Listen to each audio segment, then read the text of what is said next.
Hi friends, ఈరోజైతే శ్రీరామనవమి కదండి. నేనైతే చింతపండు పులిహోర అయితే ప్రసాదం అయితే చేస్తున్నానండి.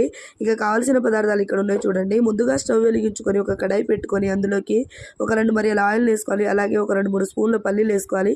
అలాగే మిక్స్ చేసుకున్న తాలింపు గింజలు వేసుకోవాలండి. ఒక 3-4 నిలువుగా చీరుకున్న పచ్చిమిర్చిని వేసుకోవాలి. అలాగే కొద్దిసేపు కలుపుకున్న తర్వాత ఇందులోకి ఒక 2-3 ఎండుమిరపకాయలు వేసుకోవాలి. అలాగే కరివేపాకుని వేసుకోవాలి.